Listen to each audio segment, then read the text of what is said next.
E o tema de hoje, dando continuidade aos temas desse mês de outubro, voltados para a alimentação infantil, diante do Dia das Crianças, eu vou falar sobre um tema muito comum em consultório. E esse meu filho não come nada, ele come muito pouco, ele está muito magrinho, que é a inapetência alimentar. O termo inapetência, para quem não conhece, significa ausência de apetite. Porém, muitas crianças que aparentemente não querem comer não estão experimentando uma falta de apetite. Pode ter um outro fator associado, até mesmo saudável. Por exemplo, no primeiro ano de crescimento da criança, de desenvolvimento, ela até triplica o seu peso inicial. É uma fase de grande crescimento. A partir de um ano, esse crescimento ele reduz. Então é super normal e até esperado que o apetite da criança também reduza nesse momento. Ela não vai crescer mais tanto nessa fase. E muitos pais, sem uma informação prévia, ficam preocupados. Nossa, mas meu filho comia um prato cheio, hoje em dia ele só quer comer metade. Ou ele só almoça e não quer jantar. E eu sei que isso gera uma preocupação, apesar de ser um processo muito natural. E isso daí não seria caracterizado como uma inapetência alimentar. E é nesse momento que muitos pais preocupados com essa situação cometem alguns errinhos. Barganhas. Ah, você só vai comer isso, uma sobremesa, se você almoçar primeiro. Ou você só vai ganhar alguma coisa se você comer o prato todo. Ou forçando a criança a comer na marra tudo, mesmo sem ter fome.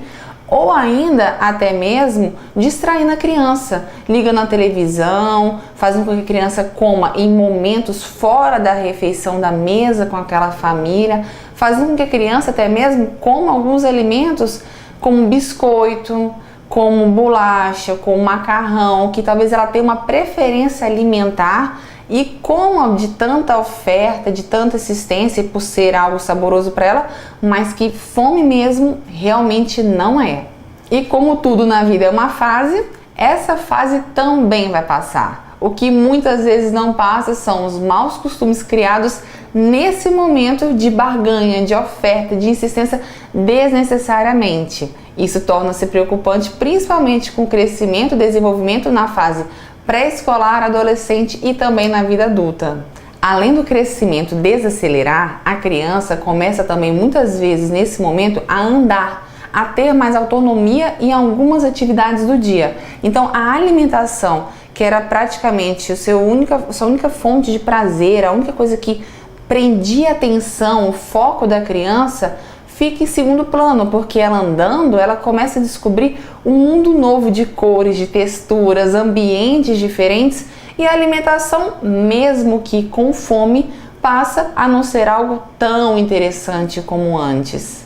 E diante de tantas possibilidades, tantas causas possíveis para essa situação, uma outra é a correria do dia a dia, a falta de paciência dos pais em esperarem as crianças comerem.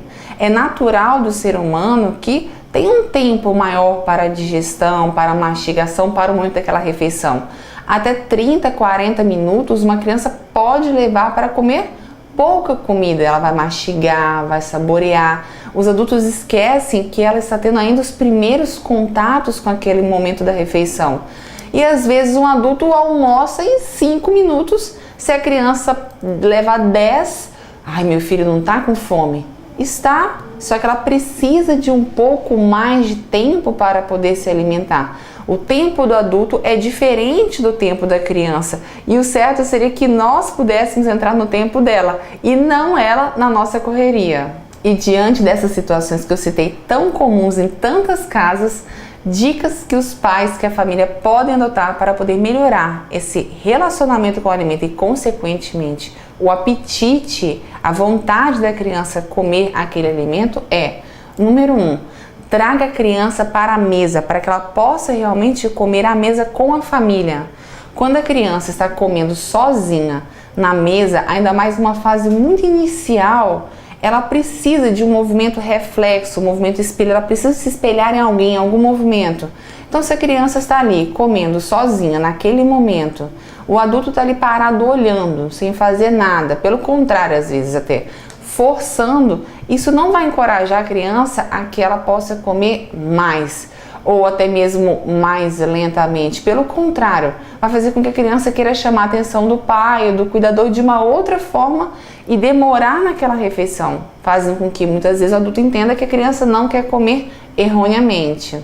Uma outra dica, após a criança já estar na mesa com a família, seria tirar estímulos externos que vão chamar mais ainda a atenção dela para aquilo do que para a refeição.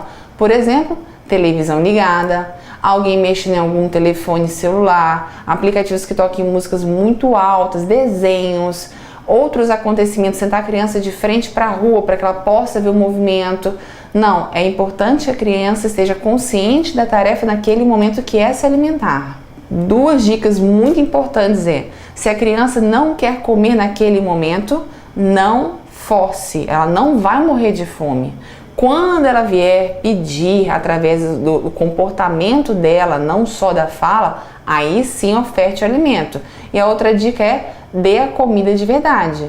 Porque se toda vez que ela recusa o almoço, ela começa a entender que daqui a pouquinho você sim vai dar biscoito para ela, macarrão, nuggets, daqui a pouquinho ela não vai querer mais comer em momento algum, porque ela sabe que vai ter outra coisa após aquela refeição. Então nunca compensar com outro alimento, sempre oferecer que seja mais tarde, porém a mesma refeição que ela faria naquele momento. E para finalizar, evite petiscos, beliscadas nos intervalos das grandes refeições. Deixe a criança ir de uma refeição até a próxima refeição com a família, oferecendo nesse intervalo água.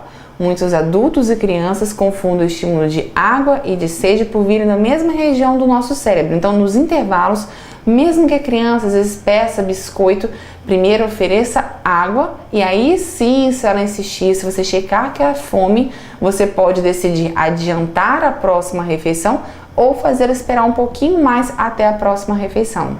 Espero que com essas dicas e com esse tema eu possa ter ajudado muitas crianças, muitas famílias a terem não só mais saúde, mas também mais respeito na hora das refeições e um relacionamento assim melhor com os alimentos e com a família.